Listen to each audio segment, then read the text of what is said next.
Hi, my name is Richard Majewski, the Blue Room and ESSA Consultancy. Thank you for tuning in.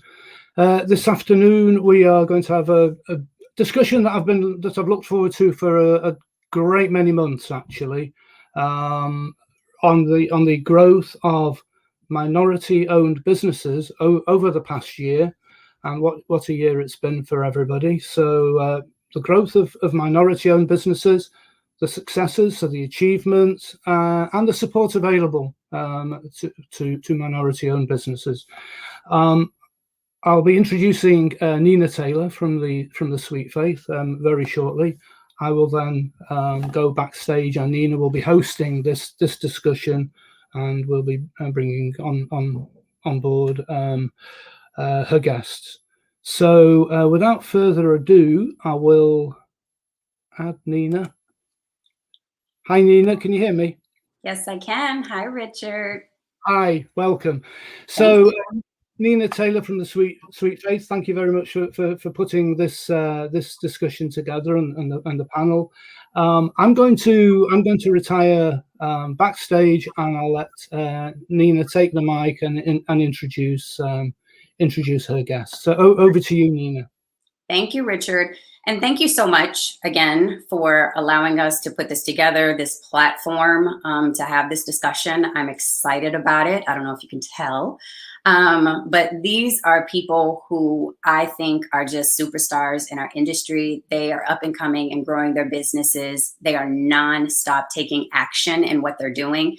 And I'm extremely grateful and honored to introduce to some and hopefully all of you guys so that we can connect and continue to grow in this industry I call my family and my home.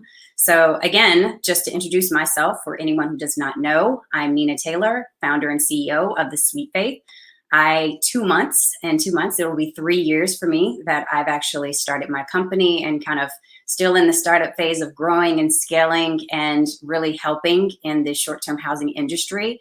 I assist executives of minority-owned businesses along with helping real estate developers and investors getting into the short-term housing market. So I'm all about producing and growing businesses. So that always keeps me excited and up every day. So without further ado, let me introduce to you our panelists for today of discussion. First, I want to introduce Samela Watson. Her company is Sabea.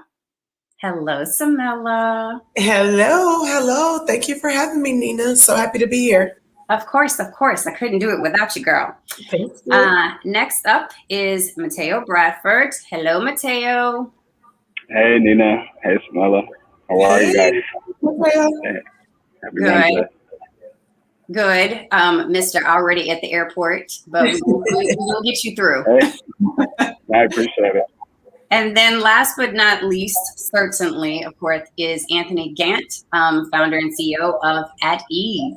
Hello, Anthony. At Ease, everyone. What's going on? Thanks for having us on, Nina. How you guys doing? Of course. We are great. Look at you in your glasses. Got all professional on us. The right one. I know. He's like Superman. He's got the glasses and then you're going to take them off and like it's going to be on. Thank you guys so much again. I know how crazy busy your schedules are to be able to actually do this and have this discussion. So I definitely want to run through so much. And thank you to everyone who's tuning in live and of course, wherever you are. And I really do appreciate it. So wherever you are, please put it in the chat. Let us know where you're actually tuning in from. Also, send in your questions because Richard is backstage. So in a little bit, we'll bring him back on. We'll do some audience questions and go through that kind of roundtable while I'm doing the discussion. And then if you have comments about certain things that we're talking about and have questions about that, please feel free. It's an open chat and discussion. Definitely want to get everyone's input as much as possible. So, okay. These past 12 months, almost 16 months now, the pandemic has started and has definitely, I don't want to say has ended because it hasn't. It has kind of slowed down a bit. I would say our peak was a few months back. We're definitely getting back into it. Like I said, Mateo's at the airport. We're all getting back on flights. I know Anthony has been all over the place in the US. if they connect one more time without me. Samela, just saying. Just come to Miami. Just come to Miami. We'll be fine. Exactly. Everyone's going to Miami. So yeah, we need to Everyone. come to Miami. Hey, But I will say that I would say, so my top 3 things, just to kind of cover some of the things that we've been dealing with the pandemic, of course, the brutal murder of George Floyd by a white police officer, then of course going into the Black Lives Matter all over the world and standing up, of course, for systemic racism. That, of course, then goes into our craziness of the November 2020 election. So it has not been a fun year on top of the pandemic. I feel like we've been through a whole century and probably about 14 months. It's been crazy. Big hugs from Canada. Hi, Rebecca. Hi. I would definitely say the fact that we have made it, survived, scaling, growing, and doing all of these successful things with our business throughout all of this we had going on is definitely a huge acknowledgement of how amazing we can be, even when our back's against the wall. So just to let the audience get to know a little bit more about you, and of course, I want to start with ladies first. Let's kind of go over basically your background. Hi, Robin. Just go over your background, just kind of let everyone know about that, and then a little bit about your company so they can kind of know exactly where I'm going to go with some of these questions. So, Samela, I'm going to start with you. Thank you. Yes, so I am Samela, and I'm originally from Chicago, born and raised, always repping Chicago, although I live in Miami right now. And so Oh, right. I have over 17 years in the hospitality industry. And that's where I originally fell in love with the idea of a boutique hotel, servicing guests, just overall experiences, travel experiences. And so that's kind of how I came up with Sabea, which is essentially a guest experience app. And we partner with boutique hotels, property managers, which are hosts, of course, and we help them enable their travel experience from pre-arrival through departure. So the traveler can see what's going on in the area, have contact with the host immediately at the touch of a fingertip, and be able to just experience things a little bit more like a local instead of trying to understand what's happening and be disconnected while on this experience. And then it helps hosts make more money in that process. So I'm excited to be here, share the knowledge that I've gotten in this many years in the industry, and happy to talk about it all. Yeah, I like how you ended it with making some money, because we all want that. Exactly. At the end of the day, we need to grow some wealth. Yes. All right, Mateo, you are up, sir. I'm Mateo Bradford. I've been in the industry a little over 5 years now, coming from the, vendor tech side of the business, previously with Rented, now with At Ease. I'm not going to steal Anthony's thunder. I'm going to let Anthony introduce At Ease, but working with Anthony as a strategic advisor and business development advisor. And we'll get into the importance of that endeavor. But also, just to kind of put a capstone and put exclamation mark on the growth part of what we went through last year. Started a boutique hotel management company also, and managing a hotel, a Black-owned hotel out of Portland, Oregon. And so that, we can talk about that a little bit later, but that was a newer venture to put together. And, just kind of showing what we'll get into of just like when opportunities kind of, when you're aware of opportunities in a space and having the opportunity or having the ability to take advantage of opportunities, you got to know they're there. You got to see them. You got to be visible. And so we'll get into all that good stuff. And I'll be making some diversity and inclusion plugs so we can get all of those out there who are interested and all of those who might be in the industry right now, plugs for great success with great resources. That is awesome. Yeah, I'm excited to actually talk about all of what you just basically did an overview for. So yeah, stay tuned because I got some questions for you. And last but not least, Anthony, please tell the people who you are and what you have been up to before I just scream out of my chair. Hey, thank you, Nita. Good morning, good afternoon, good evening, everyone, wherever you're calling in from or zooming in from, and Facebooking and YouTube. And Richard, thank you for putting this on for us. Nina, thank you for hosting. So I'm a 21 plus year active duty Marine, and I have no background in hospitality other than staying in hotels or vacation rentals or short-term accommodations. But I did create a company that's in the short-term accommodation space back in 2018 because of a hiccup that I experienced when I relocated to Texas. My family and I were in between homes as the military seems to move us every 2 or 3 years. And we said, hey, while we're in Texas, let's go ahead and find a house that we can book off of one of the traditional booking platforms and stay there while we wait for our home to close. And that's what we did. Now, imagine my surprise when we checked in to my military unit, turned in our travel voucher, only to find out that I wasn't going to be reimbursed because military and federal government travel regulations in the United States prohibit the use of popular booking sites. So I started going to Google and Bing and Yahoo and all these other meta search platforms to say, clearly there has to be someone in 2018 that's built the platform where government travelers like myself, whether civilian or military, can book a vacation rental. And lo and behold, no one had done it. So I said, I'm gonna do it, but I don't know how I would do it. And I just started doing it. So what At Ease does is transcends how traditional ideas of moving by offering properties to meet the important standards of safety and compliance that the government has in place. So what we do is we like to reduce the stress of our fellow employees, which are military members, their families, and civilians who are traveling for the government, so that they can get reimbursed whenever they stay in one of the properties, like the people who are watching that you guys manage and host from, so that our active duty service members, our people who are serving our government, have a place to be comfortable, safe, and make sure that they're not losing out on money. Because believe it or not, despite everyone's belief, the government doesn't pay us that well. They pay us okay, but not that great. Okay, Anthony, believe it or not, I think we all knew that. Just saying. But no, you brought up some actually really good points that I want to talk about and get into.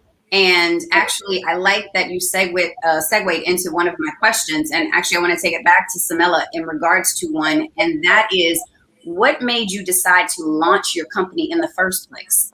So I want you to answer that. Yeah, so in Miami, when I moved here, it was a bit of a culture shock, to say the least. And I was climbing the corporate ladder in the hotel industry, but it was very cliquey. And then I also seen just the guest experience could have been better. And so in the process of working at these hotels, things were falling through the cracks. Guests would have to repeat themselves. And overall, it just was not streamlined. And so I said, wouldn't it be cool if there was an app that could streamline the guest service from start to end? And then without knowing any of the statistics that was against me, I'm like, who better to do it than me? And so I just kind of like jumped out the window to become an entrepreneur. That's not something that's in my family, a tech entrepreneur at that. And I just took the journey. But the great thing is, like I said, I was not jaded. I did not know what was up against me. So I did it with such confidence.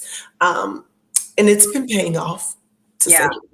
I actually like that you just said that in regards to you being a Black female in the tech industry, in the movement, and for you to think that and then still know that there's such big odds, but you still were just like, you know what, I'm going for it. I don't care what it takes. I'm just going to do it. I love that. And I'm just grateful to know you, and especially through the pandemic, how we've gotten the chance to get to know each other, about your strength, how you go through that, because I know that that has to be definitely a lonely road. You're definitely, Anthony, getting some questions about At Ease. I don't know if you see Veronica's question, but there was a question before that, and I hope, Richard, you caught the other question. Yeah, I saw it. It was is it in the United States or global? Yeah, there you go. Yes. So Richard, go back. Okay. Sarah's question was, what a fabulous idea. Is that just for the States or global? So right now it's in the US, but we have a plan to scale out into the entire world. It's just what we have to do is like, because we literally launched January of 2020, and then I know you guys aren't familiar with this, but this thing called COVID-19 happened in March, and it kind of disrupted how we plan to continue to grow in 20. So if you're not familiar with that, it's something that happened in 2020. Okay? Anthony, excuses. So now that we're back and able to hit the streets, as you can see, Mateo's flying to Texas. I'm not going to say I'm going to see him, but if you see pictures of us together, I saw him. I'm just saying. Don't believe that for a second. It is grind time. We are going to get it. Just need to put that out there. All right. So Veronica and Sarah, wherever you guys are, yes, we expect to be in your location. Right now it's for U.S. travelers. But as we continue to grow and scale our business, our hopes and our ambition is to work in other countries, because we have a lot of people. I have a lot of military friends that served in the UK and that served in all kinds of countries across the world that have similar issues. And I want to be able to bring this service to them as well. So for right now, yes, but long term, no. Okay. No, that's a good way to actually handle that. But then I want to actually go back to Veronica's question. She said with at Ease software developed by Anthony Mateo, is it only booking by U.S. Government travelers? So for now, yes. That. Okay. So it's just government travelers in the U.S. For now. For now. Okay. Yes. Okay. So then I want to actually ask you, Anthony, how do you handle security and safety, especially considering you're dealing with a lot of government contracts and clients? So please address that. And then how does that coincide with all the COVID and updates and everything that we're having to do to actually implement into all of our units? So one of the things that we took into consideration when we were building out our new platform was security and compliance. And what I wanted to do is make sure that we partnered with the right people in the space. So on the traveler side, we said verification is important, which kind of goes back to that question is like, is this only US travelers?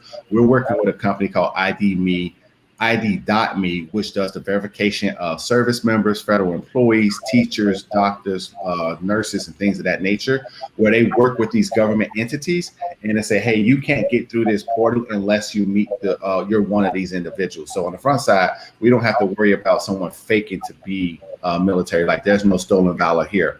And then on the other side, when we work with property managers and individual managers that have short-term accommodations, as well as traditional accommodations like hotels, because we're bringing in both of them. We make sure that they're verified and vetted. And then if they want to list and have official government travel, they have to get entered and registered with the government. So when we tell people, hey, we're going to register you with the federal government, that kind of pull back to like people who have nefarious activities going on, like, hey, whoa. So we know that the people are coming and say, register me, I got nothing to hide. Those are the type of people that we want with us. In terms of compliance and security, I took a very deliberate approach on what kind of tech or code we use for building it. A lot of banks, a lot of Google's, Facebook, when it comes to that infrastructure and security, I say, hey, I want to use Java, even though people are like Ruby on Rails and all of these other new languages. I said, no, I need security from the companies like Oracle. I need security from the big boys and gals doing it. So I want to replicate what they're doing and have that built in our platform. And then we have one of my good friends who served in Iraq with me. That was one of the young Marines I led. He has a certification for getting us to the highest certification of the federal government.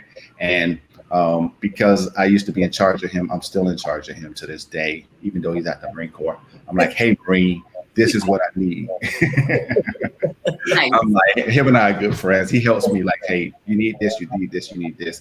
And we just kind of hack our site on a regular basis to make sure that we're in compliance and that we're safe.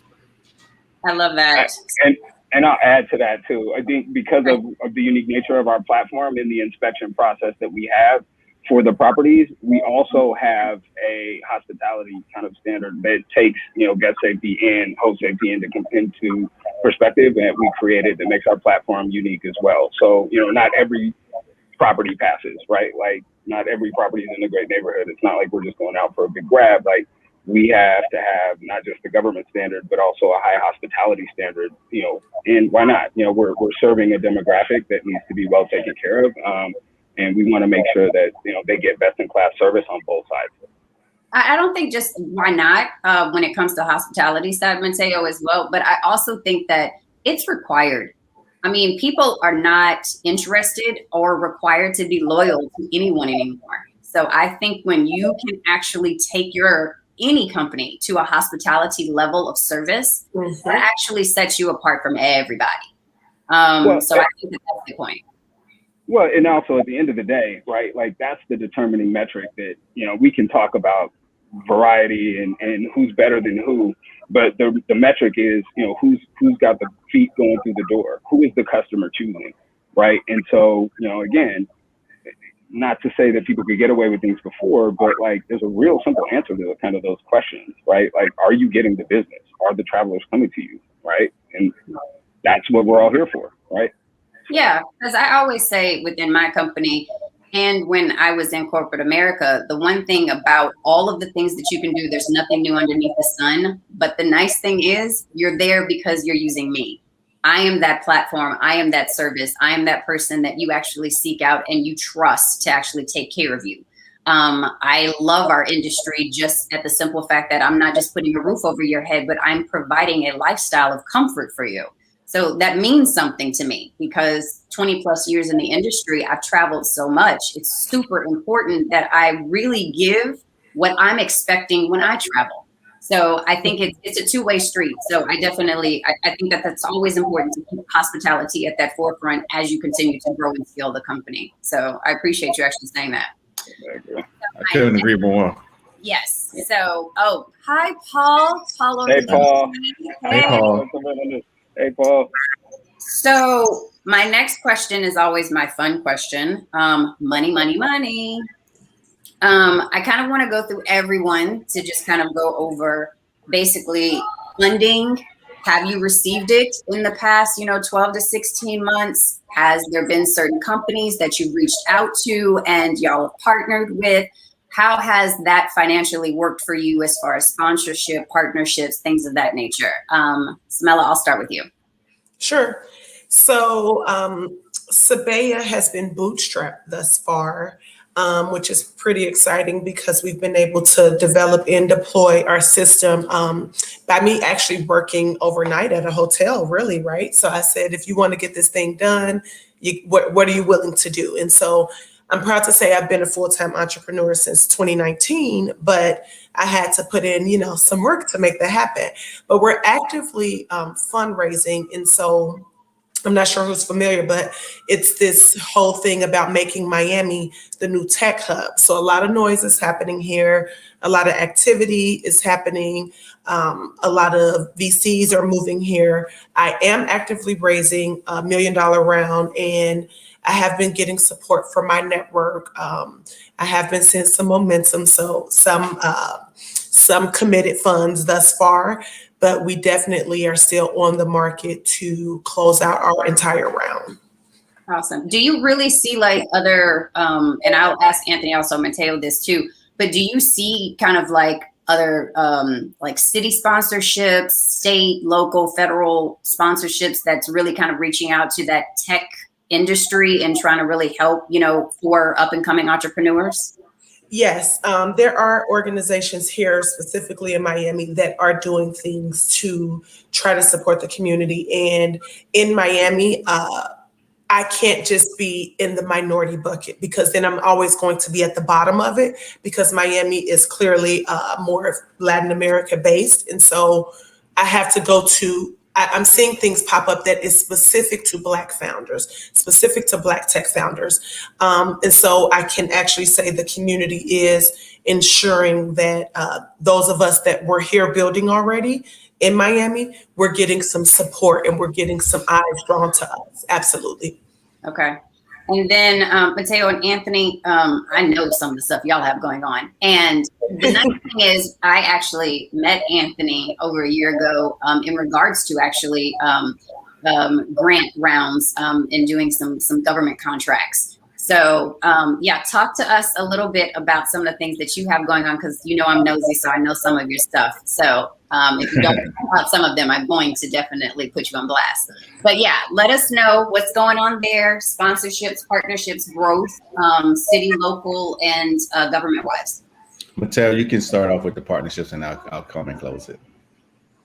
So, what I bring to At Ease, and when I hooked up with Anthony, it was a no-brainer. I'm a person that believes in partnerships, and to be able to build things together, and I sat down and looked at what is the best way for At Ease to grow. How can we build our market? How do we get to managers? How do we acquire the properties that we would need? It was a clear strategy of, well, who can we partner with, right? And where's the inventory? And so we worked extremely hard to build partnerships with some of the top channel managers in the industry, which is giving us the ability to access properties at scale that we would need to without having to kind of one off it and two off it. And so I think that was a huge thing for us to knock out last year. And 2020 really gave us the ability to sit back and do that, leverage the relationships we had, really get the concept out there and say, hey, look, this is great for military travelers and federal government travelers, but this is also great for the alternative accommodation space. And vacation rentals, short-term rentals, all of those who didn't have access to this traveling demographic prior, we want to bring this opportunity to you. Yes, because they're great and deserve your properties, but also there's an economic interest there too, right? Like the short-term rental industry, depending on where you're at, needed the revenue. And so, our ability to bring that new revenue stream to them and to be able to do it at scale, it just made sense for us to partner with the major channel managers for both short-term rentals and hotels to get that inventory to our customers. Awesome. Yeah. And as you were saying, Nina, some of the things that we worked on together were applying for different government contracts. As you're aware that the government was putting out bids and offers a lot last year, as well as they do every year, to where we teamed up and tried to go out and win. Some of them, we learned a lot from that experience. We weren't fortunate to win any of them, but we knew that there was a huge opportunity when we do get that opportunity to win. So that's we have put a halt on it, like Mateo said, so we can focus on building software and those partnerships, but we're looking to ramp that back up at the beginning of next year. In terms of funding, I did a crowdfund in 2020 and we raised about $300,000. And I've been on a series of pitch competitions where last week or a week and a half ago, we won $100,000. And before that, with several different pitch competitions, we won about 75 to 80 grand. So we've been on the up and up. I did start out bootstrapping, then people just started saying they want to give me money. And I was like, bring it on. Not a bad problem to have at all. No, it's not. And right now, we're in the process with doing the same things Mela's doing, where we're meeting people and talking to them, getting some interest for people that have the ability to help put some fuel into our tank so that we can get the jet engines going and start flying this plane so that we can take it globally. And that's where we are right now in terms of fundraising, government opportunities. We also did a couple of programs, one in Montgomery, Alabama over the summer, not summer, but earlier this year in the spring, where we were able to go into Montgomery, and they're looking at how do we revitalize Montgomery in terms of technology and bringing companies there. But they also have a huge military footprint. So it's like, hey, we got these companies that are military focused. Let's see if we could bring these tech companies into Montgomery. So it's given us an opportunity to work with different military branches in that city. And we also apply for what's called the Small Business Innovation Research contract, which is called SBIR for short. But every quarter, the military puts out a SBIR, and they have an open topic, and they say, hey, if you think you have something that we can use, apply for it, and if we like it, we'll give you $50,000 contract for 3 months to test it out. And if we like it beyond that, we'll give you up to $750,000 to test it for a few years, and maybe you can get a government contract. So that's what we're hoping to win and do over the next couple months. So we're waiting for word on that because we just submitted our last application a few weeks ago. And right now, we're just, like Mateo said, we got our head down. We're looking for more property management companies, individual owners, corporate housing management companies to add inventory to our platform. Because I have an idea where if you build supply and focus on the seller experience and the onboarding flow and make it easy, then we'll get the inventory, which will allow us to drive demand because we're getting a lot of it. We just need inventory in the right places. And then once we have the supply and demand, the chicken and egg coming back and forth, then we can start to adapt to specific needs and consumer behaviors, which will help us scale internationally. I just love all of the digits that you kept adding on. That was really good. Yeah. I think also, and Veronica, thank you, Veronica. She says, well done, everyone, with fundraising. I will say, Anthony and Mateo are kind of like the gurus right now. And another question. Any specific tech and funding support for women founders? Yeah, so I'm sure they may have insight on that as well. But iFund Women is huge, right? They do a lot of things, grants, they do a lot of partnerships with the Beyonce grant, Johnny Walker. So iFund Women keeps you up to date with all of the grants that's happening. I also am subscribed to several newsletters, both locally. One that comes to mind is The Plug, and that's essentially keeps you up to date with all things that's happening in the tech industry and grants, things of that sort as well. But iFund Women is the one that comes to the top of my mind immediately. Okay. Yeah, I don't know, and that's a great question, Veronica, because I don't know of like resources for platforms, especially for women in tech. So that's actually a really good one. And Anthony just plugged blackwomentalktech.com. There's two of them, blackwomentalktech.com. And then the one before that is called SoGal, but the website is I Am SoGal, where they're taking a deliberate look at redefining the generation of diverse founders and funders. I love it because they have a VC angel arm to it as well as tech, and it's very biased. They only allow women, so I couldn't get in, but I support them. Oh, you poor thing.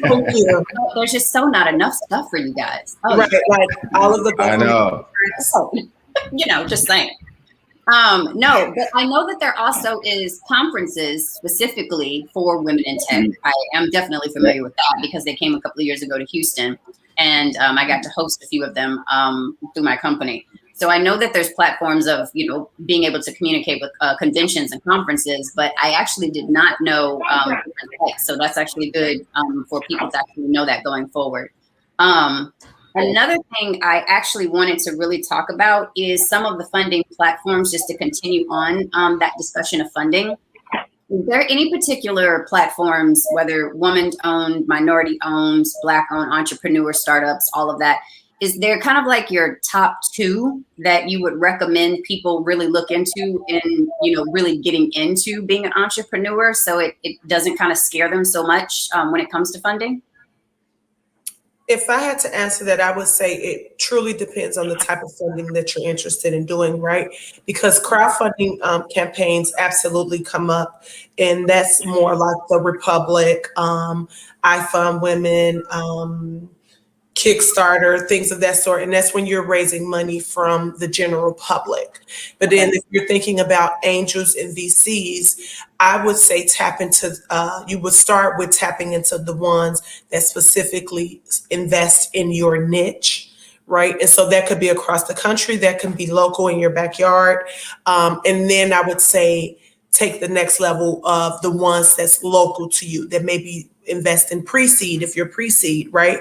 And then you source it from there. But it totally depends on which type of fundraising you're interested in doing, whether it's crowdfunding or raising from angels and VCs. Okay. Yeah, and I like to add to that. It depends on what type of funding you're doing. But what I've done is taken a slow is fast, fast is smooth, slow is smooth, smooth is fast approach. And what I mean by that is I go outside of my industry in terms of VCs, because I'm like, if you're already in my industry and you're invested in it, you might not want another one of me. So I'm gonna go tap into these people who say they don't want me, and then they have to tell me they don't want me. So I have emailed and solicited meetings with thousands of VCs. I'm playing a numbers game because I say if I get to 1,000, maybe I get 100, then 10 will invest, and then I invest the right amount. So I don't listen to any of the traditional, like, hey, go for the stuff that people tell me. I say, I'm not listening to that crap. that's just me. And I apply for so many programs. I don't even remember some of the programs I applied to. And then I apply to them over and over and over until we get in. I think some of the people that we've gotten, the accelerators that we've gotten into that have given us money, were like, we saw your application twice before this one.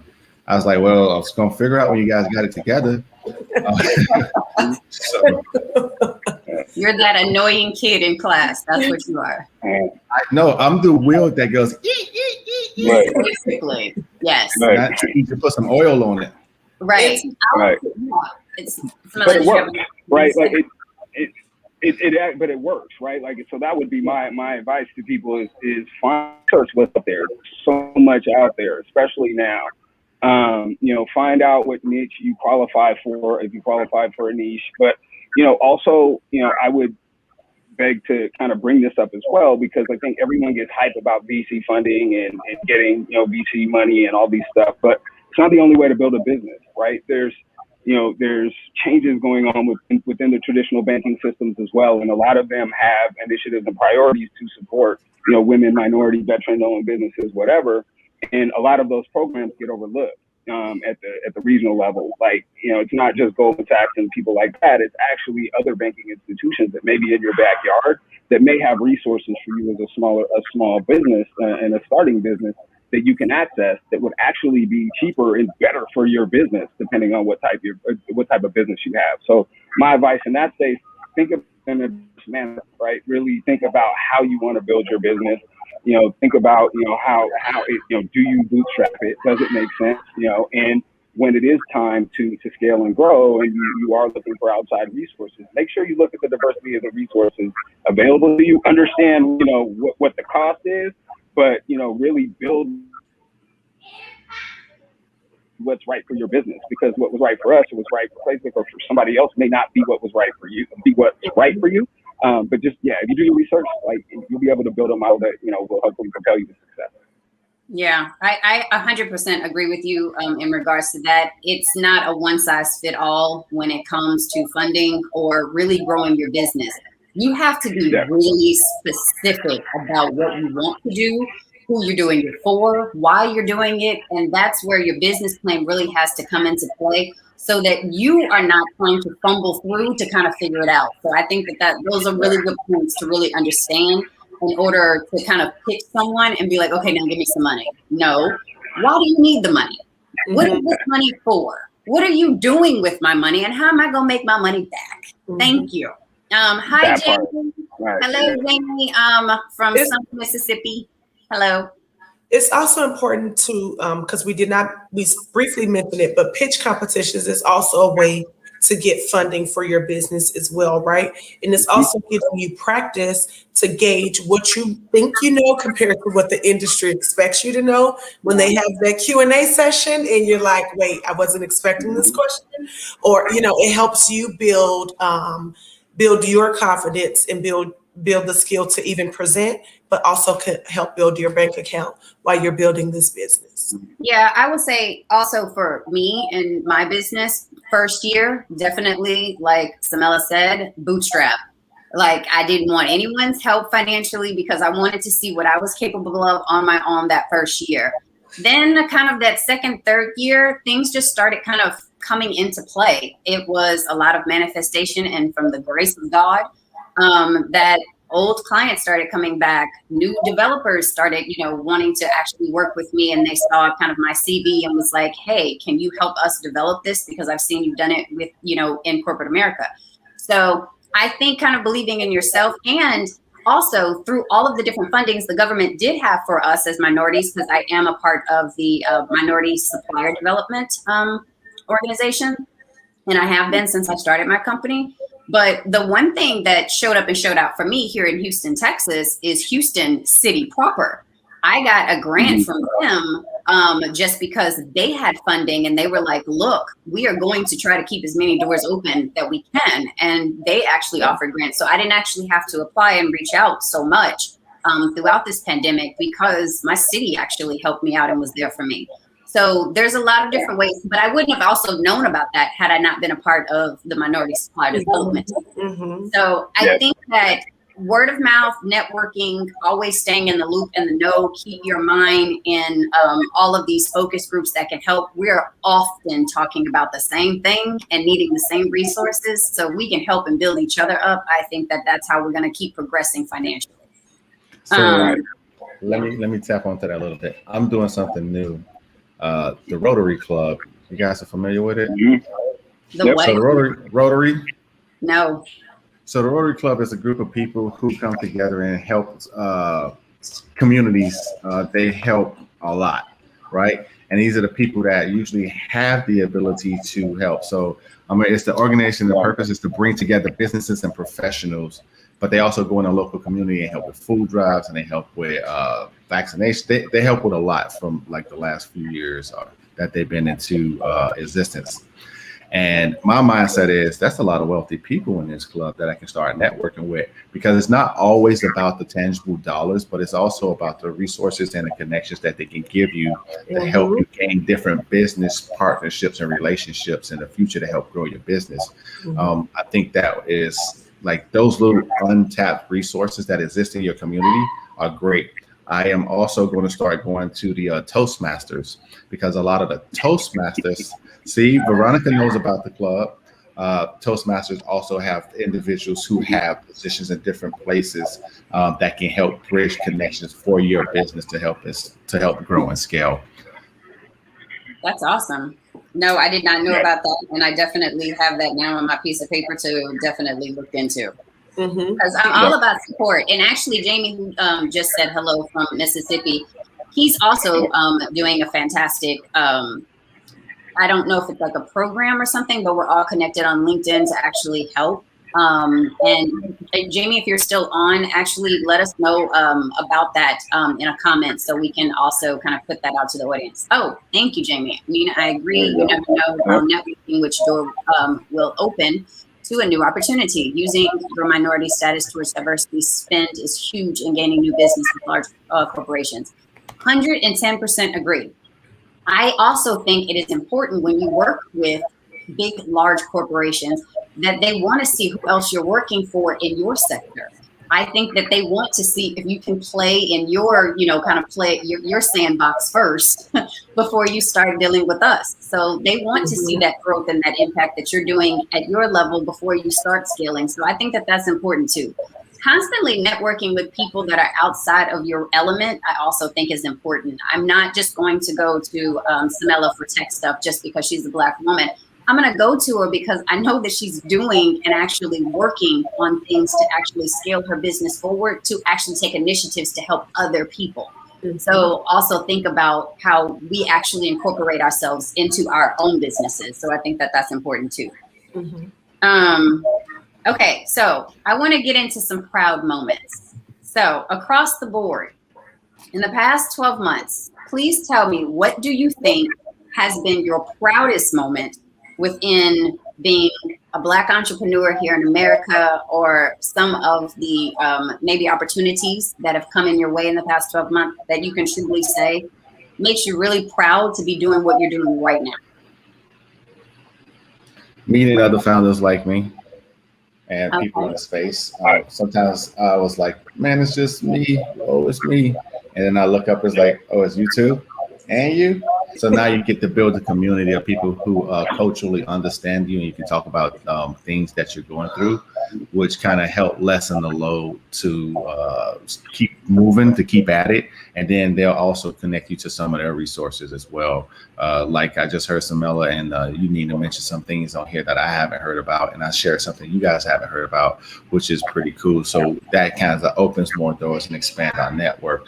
And like I said, you're culturally confident in the things of how we were raised, and we can speak on certain things like Sunday churches. And even though one's from Chicago, Houston, and Miami, and Portland, we all have the ability to come together and talk about things, the similarities, and then say, hey, how are you dealing with this? Because we're not a monolithic people that have the same type of ideals, the same type of beliefs, we eat the same type of food.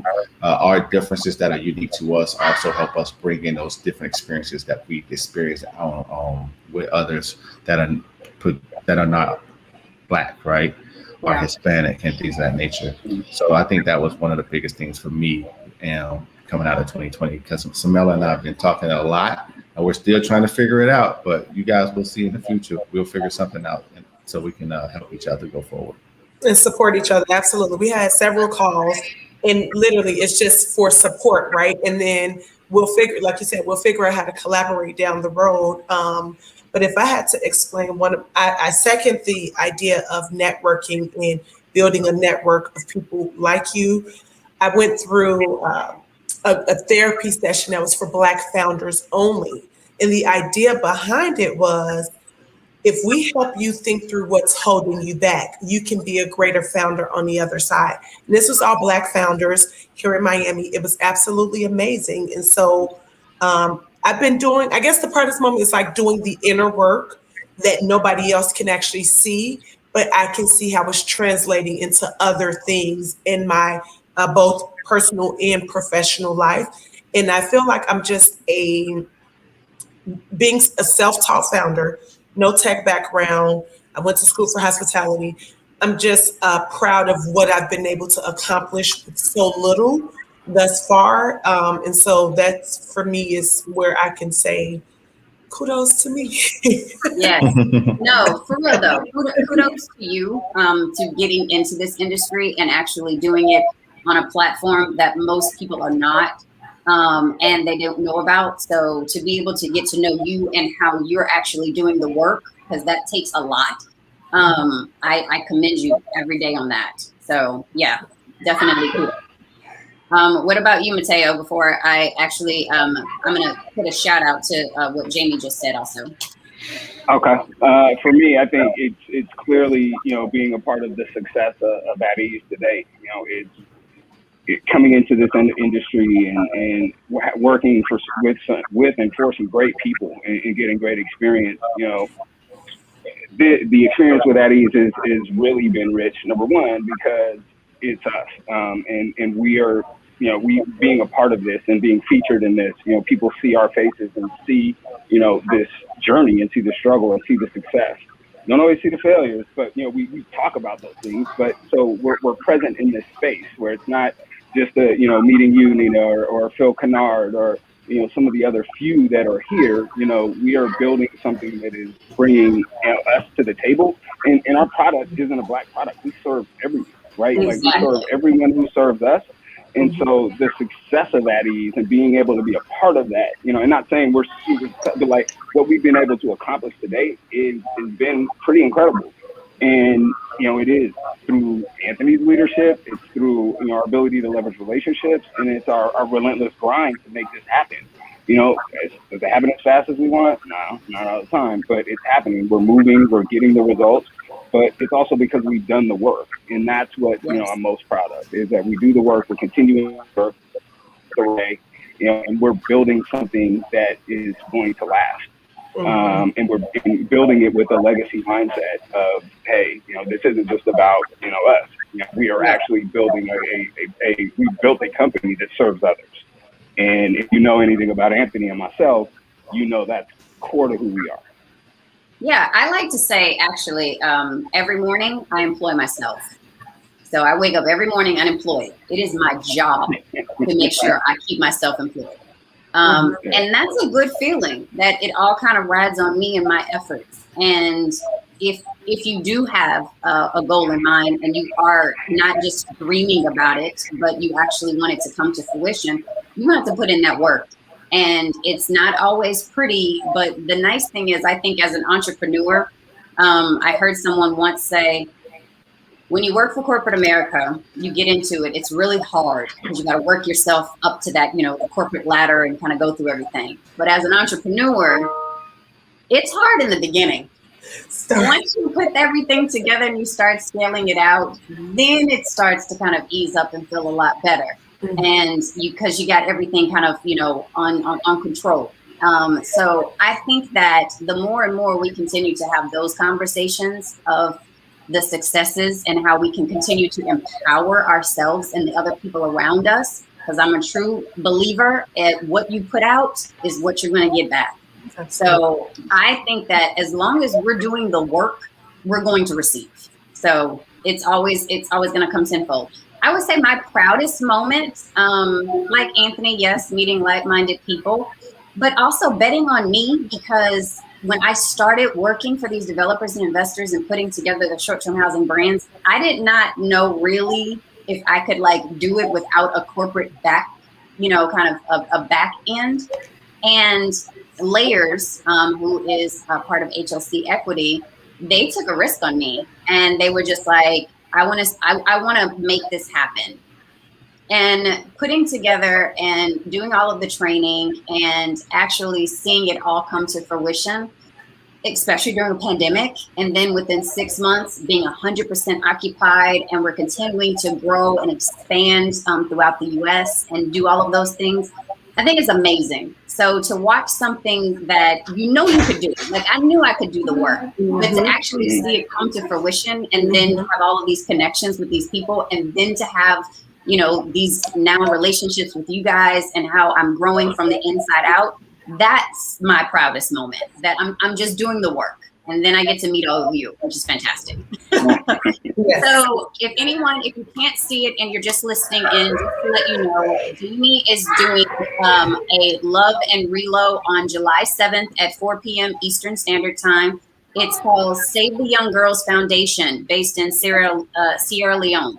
The fundraiser will not only help these orphan girls, but help the founder purchase land to expand her operation. So it's a great cause, and definitely tune into Love and Reload, just because it's amazing. I love Ben Cross and what the topics that he has coming up and what he has done in the past. So if you get a chance to connect with him, please look at some of his past conversations. They've been great on so many different topics. So it's been really, really awesome. We're kind of winding down, so let me see if I can get one more question in. And actually, this is going to be a big one, because I really think people need to know about this. How do you handle some of your biggest challenges that you come across? And let us know how you got through it. So I'm going to start with you, Anthony, this time. Biggest challenges and how we got through them. Biggest challenges is on like for us getting the supply on board with demand. No, I'm lying. So the biggest challenge has been people's biases. Mateo and I were in the program, and one of the mentors, he was trying to help us, but I don't know what he was doing. He said, what are two black guys going to do? And he said, that's what the judges are thinking. And that's what people are going to be thinking when they come to you. So you guys got to be prepared to make sure that you let them know what your pedigree is, what your background is, and how you're the person to make this company go forward. I understand what he was doing. I was taken aback by it, the way he said it. I was like, I was pretty brazen. I guarantee you won't say that in my face, because I'm a 6'4", 230-pound Marine, but I respect it because it's on Zoom. But that was one of the things that I was like, you know what? I respect them for that, because that's what some people are going to be thinking, and that's what some people are going to be having in the forefront of their mind when they see me. And I was like, I just got to get past. I have to convince them that they are stupid for not betting on me, because I'm a Marine, and the Marines always get the mission done. And I think that was one of the hardest, but yet one of the best things to happen, because they say, okay, now I got to go in and let people know why. If they're going to bet on the jockey, this is the jockey to bet on. And then we'll find a horse to help me go to the race and win every race after that. Yeah. Oh, and shout out to Raj. I know he had a question. We'll go back to that. And then also, hello, Shabina. I love you to death, to pieces. Hope all is well. Oh, Raj's question. I'm gonna do that next. So keep that up, Richard, if you don't mind. But Samela, how about you? Hardest, difficult kind of situation you've had to face and you've overcome? The hardest thing is being limited on resources, both human capital and actual capital, but being able to still keep the mission moving forward. And I think I was always able to do it is because I understood that it's not about me. What I'm doing is bigger than me. It's bigger. I'm doing something for my family.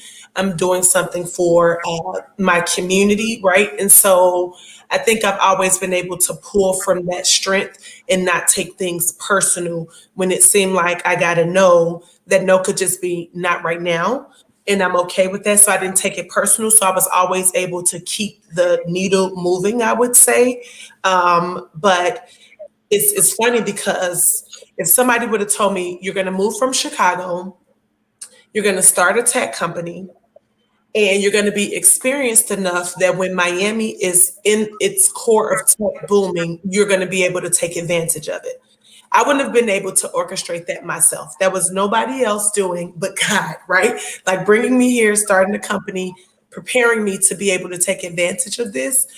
So I move off faith, and I know everything is not personal. So when I move with those two things, I'm able to accomplish so much more because I'm not always offended by things. I'm not always it's not personal at all. So yeah, feelings aren't facts. I learned that a few years ago. So take your feelings sometimes out of it, understand what is factual, and move it forward.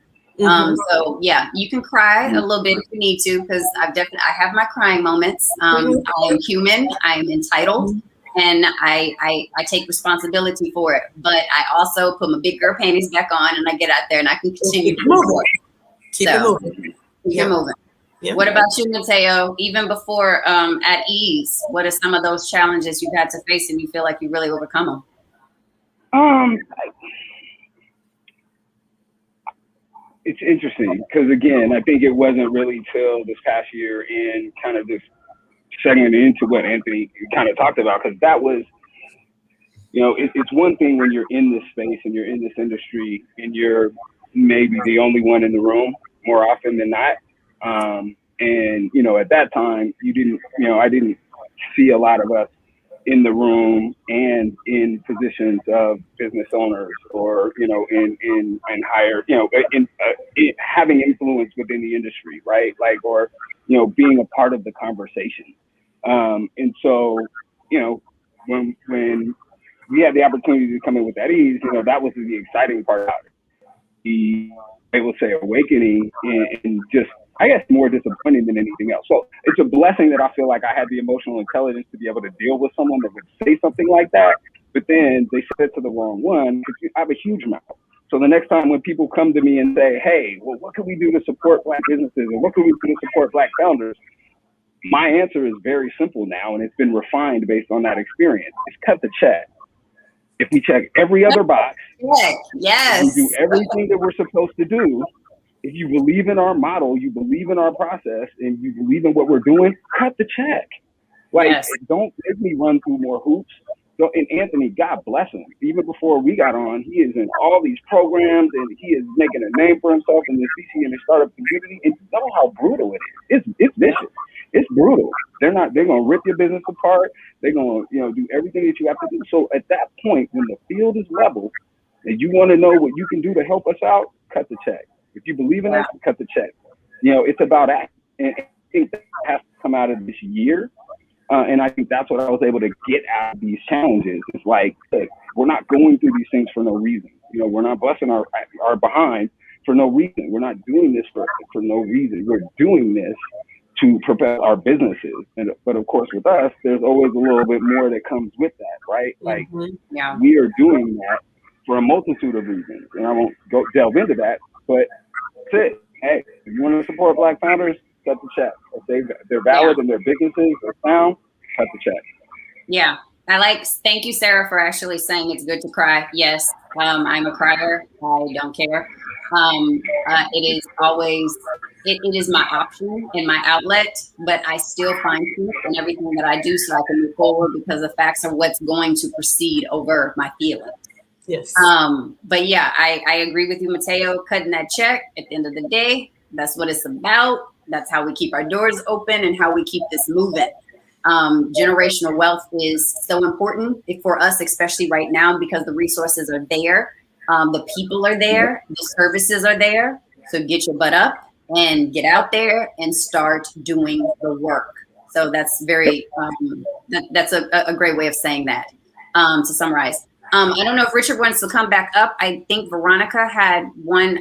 I saw a comment from Veronica. I don't know if she wants to see that. But Richard, if you want to come back up and see if we missed anything or if there's any other questions we need to kind of wrap up. I do also, Veronica says, great panel. Thank you, Nina, for moderating session. Thank you, Veronica. Thank you, Richard. Of course, thank you, Richard. This has been an amazing platform for you to allow us to be on and have this conversation. We've, of course, had these conversations behind closed doors. So to be able to get together on a platform and actually put it out there for other people to have resources and services known to them that maybe they did not know, or to be able to reach out to these beautiful Black entrepreneurs and help and see how they can also serve and support. I think that that is a tremendous honor. I'm very blessed and happy that I got to moderate it. And thank you guys so much. But before we kind of do final round overview of, how to get in touch and kind of what's next with their businesses, Richard, did we miss any questions that you want us to kind of cover real quick? I think he's on mute.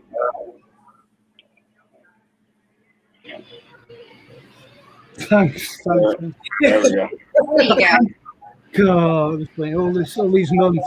Thank you, Nina, for such kind words, and thank you, the panel, for great conversation. Was my microphone sounding strange? I think it's Mateo. He at the airport. I'm a hold him accountable. Oh, thank you, Sarah. She says great session, inspirational, wonderful people. Thank you so much. Like I said, it has been definitely an honor. And there's so many more of us, just to let everyone know who's listening in and got to see this live. There's so many more entrepreneurs that I have met. Thank you, Jamie, that I have met over the past year and a half, that have really inspired me and that are doing the work like Anthony and Mateo and Samela have said. I am honored to be on this side of my career now and to know exactly the possibilities and capabilities that we can do if we just work together and just, continue to grow. So I'm really excited. Even though through the pandemic, it has not been easy, I can honestly say that because I've met so many great people like these people on the panel, it has been a breath of fresh air to get up every single day and employ myself. I always say my motto is I'm a product of my failures, not my successes. I have fallen hard, but through this whole kind of journey of entrepreneurship, I have gotten up and I'm doing the damn thing. So I'm very, very proud. So thank you so much, guys. Richard, is there any other questions I need to do before we kind of wrap up? No, other than if the panel want to continue the discussion, we're not limited to the 5 o'clock. If you wanted to talk about any other topic, or if I know that some topics you wanted to cover. One thing I did want to ask. First of all, Anthony, you kindly posted in chat, but it wasn't public chat, so I need to copy and paste regarding the leisure and the government. So you might want to explain that, on the panel. And the other thing that I was wondering about was, the relationships started with the government in order to help the forces for accommodation. But will that then roll into other government departments? So those are two things that I was thinking of. But I think my microphone's causing the trouble here, so I'm going to leave the stage here. I'll leave it up to you to kind of finish the conversation when you wish. Just give me the heads up and I'll play the outro. But otherwise, I'll field the comments. I'd say give us about 5 more minutes because I know Samela has to leave. Mateo's at the airport, so we do have to let him go soon. Let's, Anthony, okay. I'll help you go through that. And then, let's go through kind of what's next and what's coming up for our companies, and then how everyone can get in touch with us or the best ways that we can kind of stay connected. So the question that Richard asked was about special rate and pricing. So there are 2 paths that we've created on our platform, one for federal travel and one for leisure. And that's what Mateo was saying. There's the 2 standards that we have for the properties, where one goes to the hospitality standard that we're looking for just to be on the platform. And then there's another tier above that requires the property to be in certain compliances for federal travel. So when it's in that federal travel bucket, there is a special rate that the property has to be within so that the government user can use it. But when it's leisure travel, you price it as you would with any other online channel. And we take a commission from both of them. What we like to say is, hey, with the government rate, just get us the government rate. We take a commission off of that. And then with your vacation and whatever your normal rate is, we take a commission from that as well. And then we have a small onboarding fee so that we can pay people to go do the verification, the tech that we build for people to do app inspections as well as registration with the federal agencies, because that takes a lot of work with registering the different properties. And then the other question came from Raj, where he asked, has working at home improved our business or made it worse? For me, it made it better because we were able to meet people like this without having to travel to meet them. So that was a huge plus.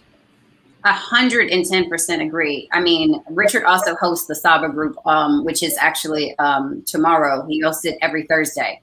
And it's the evening time for them, around 5 o'clock, but it's midday for me. And I will definitely say being a part of that group and getting to know other people in different parts of the short-term housing sector and in our industry has been tremendous. I would have never met half of those people had I not been a part of that group.